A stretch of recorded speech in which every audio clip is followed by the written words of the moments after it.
Hi, woman ഹെൽത്തിന് important ആയിട്ടുള്ള കുറച്ച് യോഗാസനാസ് ഞാൻ പറയാം. ഓക്കെ, അപ്പോൾ നമുക്ക് സ്റ്റാർട്ട് ചെയ്താലോ. നിങ്ങൾ വളരെയധികം കോമൺ ആയിട്ട് എപ്പോഴും കാണുന്ന ഒരു പോസ്ചറാണിത്.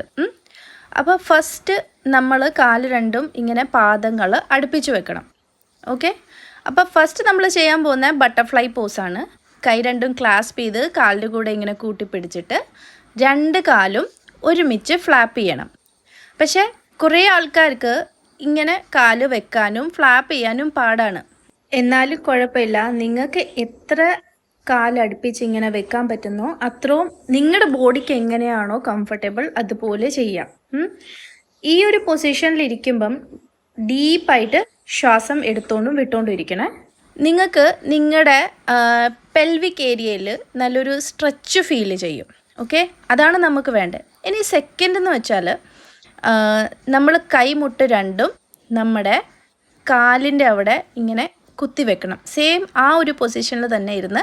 അപ്പോൾ ഇങ്ങനെ കാലിലോട്ട് വേണം നമ്മൾ ഇങ്ങനെ പ്രഷർ കൊടുക്കാൻ. എന്നിട്ട് ശ്വാസം വിട്ടുകൊണ്ട് പതുക്കെ താഴോട്ട് കുനിയണം. ഓക്കെ, അപ്പോൾ ഈ രണ്ട് കൈമുട്ടും ഉണ്ടല്ലോ നമ്മുടെ കാലിനെ ഇങ്ങനെ സ്ട്രെച്ച് ചെയ്ത് നമ്മുടെ പെൽവിസ് ഏരിയനെ ഓപ്പൺ ആക്കിക്കൊണ്ടിരിക്കുകയാണ്.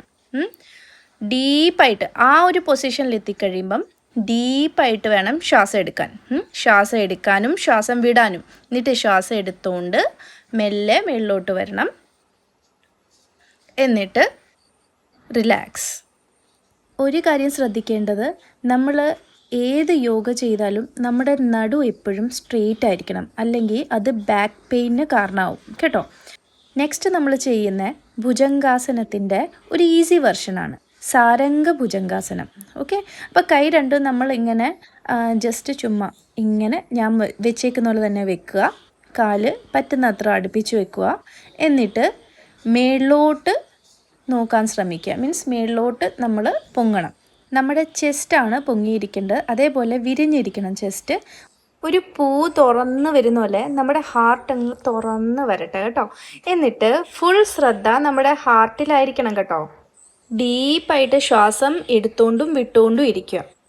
ഓക്കെ, നമ്മൾ ലേഡീസ് ഒരുപാട് കാര്യങ്ങൾ ചിന്തിച്ചും വിഷമിച്ചുകൊണ്ടും ഒരുപാട് ഗ്രഡ്ജസ് ഹോൾഡ് ചെയ്യുന്ന വ്യക്തികളാണ്. ഈ ഒരു പോസ്ചർ അതൊക്കെ റിലീസ് ചെയ്യാനും നമ്മുടെ ഹാർട്ടിന് ഭയങ്കര എന്താ പറയുക ഒരു സ്ട്രെസ് ഫ്രീ ആക്കാനും നമ്മളെ സഹായിക്കും കേട്ടോ. അത് കഴിഞ്ഞ് ഞാൻ മകരാസനത്തിനാണ് റെസ്റ്റ് എടുക്കുന്നത്. അപ്പോൾ കാലിൻ്റെ ഹീൽസ് രണ്ടും ഫേസ് ചെയ്യുന്ന രീതിയിൽ കാല് വെച്ച് ഇങ്ങനെ റിലാക്സ് ആയിട്ട് കിടക്കാം. ഇങ്ങനെ കിടക്കാം, അല്ലെങ്കിൽ നെറ്റി നമുക്ക് നേരിട്ട് കൈയുടെ മേളിലോട്ട് വെച്ച് നമ്മുടെ ലെഫ്റ്റ് കൈയുടെ മേളിൽ റൈറ്റ് കൈ വെച്ചിട്ട് അതിൻ്റെ മേളിൽ നമുക്ക് നെറ്റി ഇങ്ങനെ മുട്ടിച്ച് റെസ്റ്റ് എടുക്കാം. അതുമല്ലെങ്കിൽ നമുക്ക് നമ്മുടെ കൈ രണ്ടും താടിയുടെ വശത്ത് വെച്ചുകൊണ്ട് റെസ്റ്റ് എടുക്കാം. ഈ മൂന്ന് പോസ്ചറും നമുക്ക് ബെനിഫിഷ്യലാണ്. ഈ ലാസ്റ്റ് പോസ്ചർ നമുക്ക് ഈ നെക്ക് പെയിൻ ഒക്കെ ഉള്ളവർക്കൊക്കെ നല്ലൊരു റിലീഫ് തരുന്ന ഒരു പോസ്ചറാണ് കേട്ടോ. നിങ്ങൾക്കറിയാമോ, നമ്മളുടെ ഓരോ തോട്ട്സും ഓരോ ഇമോഷൻസും ബോഡിയുടെ ഓരോ പാർട്ടിൽ സ്റ്റോർ ആവുന്നുണ്ട്. അത് പലതരം അസുഖങ്ങളായിട്ട്, ഇപ്പം നെഗറ്റീവ് ആണ് സ്റ്റോർ ആവുന്നെങ്കിൽ അസുഖങ്ങളായിട്ട് അത് പുറത്തു വരും. യോഗ നമ്മളെ അതൊക്കെ റിലീസ് ചെയ്യാൻ സഹായിക്കും. ഇപ്പം ഞാൻ ചെയ്യാൻ പോകുന്ന ഫിഷ് പോസാണ്, മോഡിഫൈഡ് ഫിഷ് പോസ്. അപ്പോൾ ഹിപ്സിൻ്റെ താഴെ ഞാൻ എൻ്റെ രണ്ട് കൈയും 1 by 1 വെച്ചു. എന്നിട്ടൊന്ന് പൊങ്ങിയിട്ട് കാലിൻ്റെ വിരലുകളെ നോക്കുവാണ്. എന്നിട്ട് കഴുത്ത് ബെൻഡ് ചെയ്തിട്ട് ബാക്കിലോട്ട് നോക്കുവാണ്. ചെസ്റ്റ് വിരിഞ്ഞിരിക്കണം. സപ്പോർട്ട് ഫുൾ കൈയുടെ ത്രൂ, നമ്മുടെ ആംസിൻ്റെ ത്രൂ ആയിരിക്കണം. കഴുത്തിലോട്ട് സ്ട്രെസ് കൊടുക്കാൻ പാടില്ല. ചെസ്റ്റിലോട്ട് വേറെ ബോഡി പാർട്ടിലൊന്നും വെയിറ്റ് കൊടുക്കാൻ പാടില്ല. ജസ്റ്റ് ഫുൾ കൈയുടെ സപ്പോർട്ട് വെച്ചാണ് നമ്മൾ ആ ഒരു പോസ്ചറിൽ നിൽക്കേണ്ടത്. ഓക്കെ, എന്നിട്ട് വീണ്ടും വന്ന രീതിയിൽ തന്നെ വീണ്ടും തിരിച്ച് നമ്മൾ ഇപ്പോൾ ശവാസനത്തിൽ കിടക്കുകയാണ്. ഈ റിലാക്സിങ് പോസ്ചറിൽ കിടക്കുമ്പം ഡീപ്പായിട്ട് ശ്വാസം എടുക്കുകയും വിടുകയും ചെയ്യാം. അതേപോലെ റൈറ്റിലോട്ട് തിരിഞ്ഞ് നമ്മുടെ കൈയുടെ സപ്പോർട്ടോടു കൂടി വേണം എണീക്കാൻ. ഓക്കെ, അപ്പോഴത്തേക്കും എൻ്റെ കുഞ്ഞ് എണീറ്റ് കേട്ടോ. അപ്പോൾ ഇനി എനിക്ക് എൻ്റെ കുഞ്ഞിൻ്റെ സപ്പോർട്ട് വേണം ബാക്കി ക്ലാസ് തരാൻ വേണ്ടിയിട്ട്. നമ്മൾ ലേഡീസ് ഒരുപാട് കാര്യങ്ങൾ ഇൻവോൾവ് ആവുന്ന വ്യക്തികളാണ്. നമ്മൾ കുഞ്ഞുങ്ങളെ നോക്കി, വീട്ടിലെ കാര്യം നോക്കി, ജോലിക്കും പോയി, എല്ലാവരുടെയും കാര്യങ്ങൾ ശ്രദ്ധിക്കുമ്പം എവിടേക്കോ നമ്മൾ നമ്മളുടെ കാര്യങ്ങൾ ശ്രദ്ധിക്കാൻ മറന്നു പോകുന്നു. അപ്പോൾ യോഗ ഡെയിലി ചെയ്യുമ്പോൾ നമുക്ക് നമ്മളോട് തന്നെ ഒരു മതിപ്പുണ്ടാവുക ചെയ്യുന്നത്. ഓക്കെ, ഇപ്പോൾ ഈ ഒരു സ്ട്രെച്ച് ഭയങ്കര ഈസി അല്ലേ. നമ്മൾ സുഖാസനത്തിലിരുന്നിട്ട് കൈ മുട്ട് വരെ ഇങ്ങനെ വെച്ചിട്ട് നമ്മൾക്ക് ഇങ്ങനെ 2 സൈഡിലും ശ്വാസം വിട്ടുകൊണ്ട് വേണം ഓരോ സൈഡിലോട്ടും സ്ട്രെച്ച് ചെയ്യാൻ. ഓക്കെ, ഇത് നമ്മുടെ സൈഡിൽ നിന്നുള്ളൊരു സ്ട്രെസ് ഉണ്ടല്ലോ അത് റിലീസ് ചെയ്യാൻ ഭയങ്കര ഹെൽപ്ഫുള്ളാണ്. സൈഡിലെ ഒരു ഫ്ലെക്സിബിലിറ്റി കൂട്ടാനും ഒക്കെ നല്ലതാണ്. നെക്സ്റ്റ് ആണ് ക്യാറ്റ് ആൻഡ് കൗ പോസ്. ഭയങ്കര ഫേമസ് ആയിട്ടുള്ളൊരു പോസ്റ്ററാണിത്. അപ്പോൾ എല്ലാവർക്കും ചെയ്യാൻ പറ്റും, ഈവൻ പ്രഗ്നൻറ്റ് ലേഡീസിന് വരെ ചെയ്യാൻ പറ്റുന്നതാണ്. അപ്പോൾ ശ്വാസം എടുത്തോണ്ട് മേളിലോട്ട് ചെസ്റ്റ് നമ്മൾ താഴോട്ട് തള്ളണം, ബാക്കിലൊരു കർവ് താഴോട്ടുണ്ടാക്കണം. എന്നിട്ട് ശ്വാസം വിട്ടുകൊണ്ട് ചെസ്റ്റും വയറും നമ്മളിങ്ങനെ മേളിലോട്ട് പൊന്തണം. നെക്ക് നമ്മുടെ താടി ഉണ്ടല്ലോ അത് ചെസ്റ്റ് മുട്ടണം. ഓക്കെ, ശ്വാസം എടുത്തുകൊണ്ട് മേളിലോട്ട്, കർവ് താഴോട്ട്, ശ്വാസം വിട്ടുകൊണ്ട് കർവ് മേളിലോട്ട്. നമ്മുടെ നോട്ടം താഴോട്ട് നോക്കുമ്പോൾ നമ്മുടെ നോട്ടം നമ്മുടെ നാഭിയിലേക്കായിരിക്കണം. ഇത് നമ്മുടെ സർവൈക്കൽ പെയിനും അതേപോലെ നമ്മുടെ സ്ട്രെസ് റിലീസ് ചെയ്യാൻ വേണ്ടിയിട്ട്, ആംസിൻ്റെ സ്ട്രെസ്, ഷോൾഡറിൻ്റെ സ്ട്രെസ്സൊക്കെ റിലീസ് ചെയ്യാൻ വേണ്ടിയിട്ട് ഓഫീസ് വർക്ക് ചെയ്യുന്ന ആൾക്കാർക്കൊക്കെ നല്ലതാണ്. ഇപ്പം ഞാനിരിക്കുന്ന വജ്രാസനത്തിലാണ്. പറ്റുവാണെങ്കിൽ മാത്രം ഇരുന്നാൽ മതി കേട്ടോ, എല്ലാവർക്കും ഇതിലിരിക്കാൻ പറ്റിയെന്ന് വരില്ല. ഓക്കെ, അപ്പോൾ അതിലിരിക്കുമ്പോഴും നമ്മുടെ നടു എപ്പോഴും സ്ട്രെയിറ്റ് ആയിരിക്കണം. ഓക്കെ, ഇതിപ്പോൾ ഞാൻ കാണിക്കുന്ന നമ്മുടെ ബാക്കിന് ഒരു നല്ലൊരു സുഖം തരുന്ന ഒരു സ്ട്രെച്ചിങ് ആണ്.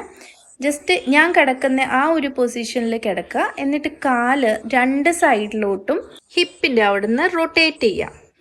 ഇത് നമ്മുടെ നടുവിന് നല്ല സുഖം തരുന്ന ഒരു സ്ട്രെച്ചിങ് ആണ് കേട്ടോ. ദിവസം മൊത്തം ഓടി നടന്ന് എല്ലാവരുടെയും കാര്യങ്ങളും ശ്രദ്ധിച്ച് ഇങ്ങനെ നടക്കുമ്പോൾ ഉണ്ടല്ലോ, സ്ട്രെസ്സ് വരുന്നത് നമ്മുടെ നടുവിനാണ്. അപ്പോൾ ഈ ഒരു യോഗ പോസ്റ്റർ അത് നല്ല റിലീവ് തരാൻ ഹെൽപ്ഫുള്ളാണ്. ശവാസനത്തിൽ റിലാക്സ് ചെയ്യാം. എന്നിട്ട് നമുക്ക് സുപ്ത ബദ്ധകോണാസന ചെയ്യാം. നമ്മൾ ഇരുന്നിട്ട് ചെയ്തില്ല, അതിൻ്റെ തന്നെ കിടന്നുകൊണ്ടുള്ളൊരു വെർഷനാണിത്. അപ്പോൾ കാല് 2 കൂട്ടി വെച്ച് നമുക്ക് 2 കാല് 2 ഓപ്പോസിറ്റ് ഡയറക്ഷനിലേക്ക് നമുക്ക് ഫ്ലാപ്പ് ചെയ്യാം. അല്ലെങ്കിൽ നമുക്ക് കുറച്ച് നേരം തന്നെ ഓപ്പോസിറ്റ് ഡയറക്ഷനിലോട്ട് ഇങ്ങനെ കാൽമുട്ടുകൾ വെച്ചിട്ട് നമുക്ക് കുറച്ച് നേരം ഇങ്ങനെ കിടക്കാം. ഓക്കെ, നല്ല റിലാക്സിങ് പോസ്ചറാണിത്, നടുവിനുമൊക്കെ നല്ലതാണിത്. അപ്പോൾ പതുക്കെ കാൽ സപ്പോർട്ട് ചെയ്തുകൊണ്ട് നമുക്ക് തിരിച്ചു വരാം. കാരണം നമുക്ക് ഇവിടെ ഒരു സ്ട്രെച്ച് ഫീൽ ചെയ്യും. നമ്മുടെ ഹിപ്സിൻ്റെ അവിടെ ജോയിൻസിൻ്റെ, കാലുമായിട്ടുള്ള ജോയിൻസിൻ്റെ അവിടെ ഒരു സ്ട്രെച്ച് ഫീൽ ചെയ്യും. അപ്പോൾ നിങ്ങൾക്ക് സപ്പോർട്ട് കൊടുത്തത് തിരിച്ച് ബാക്ക് ടു പൊസിഷനിലോട്ട് കൊണ്ടുവരാം. ഒരു കാര്യം ശ്രദ്ധിക്കണം, നിങ്ങൾ ഏത് പോസ്ചർ ചെയ്താലും അതിൽ നിങ്ങൾ കംഫർട്ടബിൾ ആയിരിക്കണം. നിങ്ങൾക്ക് പെയിൻഫുൾ ആണ്, ബുദ്ധിമുട്ടാണ് തോന്നുവാണെങ്കിൽ അപ്പം തന്നെ അത് ചെയ്യാതിരിക്കുക. യോഗ നമ്മൾ ശരീരത്തിനെ ബുദ്ധിമുട്ടിപ്പിച്ച് ചെയ്യേണ്ട ഒരു കാര്യമല്ല, നമ്മൾ റിലാക്സ് ആയിട്ട് എൻജോയ് ചെയ്യേണ്ട ഒരു കാര്യമാണ്. ഓക്കെ, അപ്പോഴേ നമുക്ക് അതിൽ നിന്നുള്ള ബെനിഫിറ്റ്സ് കിട്ടുകയുള്ളൂ. യോഗയാണ് എന്നെ പോസ്റ്റ് പാർട്ടം സ്ട്രെസ്സിന്നും അതേപോലെ വെയിറ്റ് ലോസിലും സഹായിച്ചാൽ എൻ്റെ 70 kg വെയിറ്റ് ഇപ്പോൾ 55 kg ആയി മാറി. എനിക്ക് ഏറ്റവും ഹെൽപ്പ് ഇതിൽ നിന്ന് കിട്ടിയത് പോസ്റ്റ് പാർട്ടം സ്ട്രെസ്സ് മാനേജ് ചെയ്യാൻ തന്നെയായിരുന്നു കേട്ടോ. കാരണം ആ ഒരു സമയത്തെ സ്ട്രെസ്സ് ചില സമയത്ത് നമുക്ക് കയ്യിൽ നിന്ന് വിട്ടുപോകുന്ന സിറ്റുവേഷൻസൊക്കെ വരുമ്പം നമ്മൾ ഡെയിലി യോഗ പ്രാക്ടീസ് ചെയ്യുവാണെങ്കിൽ നമുക്ക് ഒരുപാടത് മാനേജ് ചെയ്യാൻ പറ്റും. നമ്മളെ തന്നെ നമുക്ക് മാനേജ് ചെയ്യാൻ പറ്റും. ഒരു ലേഡിയുടെ ലൈഫ് എന്ന് പറഞ്ഞാൽ ശരിക്കും പറഞ്ഞാൽ ഒരു റെസ്റ്റ് ഇല്ലാത്തൊരു ലൈഫാണ്. ശരിക്കും നമ്മൾ നമ്മുടെ ലൈഫിൽ റെസ്റ്റ് എടുക്കണം, നമുക്ക് വേണ്ടിയിട്ട് നമ്മൾ സമയം കണ്ടെത്തണം. ഒരു ഹാപ്പി മോം സൊസൈറ്റിയിൽ ഉണ്ടെങ്കിൽ മാത്രമേ ഉള്ളൂ ഹാപ്പി കിഡ്സ് ഉണ്ടാവുകയുള്ളൂ. പല സമയങ്ങളിലും നമ്മളെ ആരും മനസ്സിലാക്കിയെന്ന് വരില്ല. അപ്പം നമ്മൾ ഒരു യോഗ മാറ്റിലിരുന്ന് കുറച്ച് നേരം കണ്ണടച്ച് നമ്മുടെ ശ്വാസത്തിലോട്ട് തന്നെ നമ്മൾ ശ്രദ്ധിക്കുമ്പോഴുണ്ടല്ലോ, നമ്മളെ തന്നെ തിരിച്ച് കണ്ടെത്തുവാണ്. അപ്പം നമുക്ക് മനസ്സിലാവുന്നതെന്ന് വെച്ചാൽ നമുക്ക് ഹാപ്പി ആയിരിക്കാൻ വേറെ ആരുടെ ആവശ്യമില്ല. നമ്മൾ സ്വന്തമായി നമ്മുടെ ഉള്ളിൽ നിന്ന് ഹാപ്പി ആണെങ്കിൽ നമുക്ക് എല്ലാവരെയും ഹാപ്പി ആക്കാൻ പറ്റും. നമ്മുടെ സൊസൈറ്റിയിലെ സ്ത്രീകൾ നല്ല ഹാപ്പി ആയിട്ടിരിക്കട്ടെ. അപ്പോൾ ബായ്.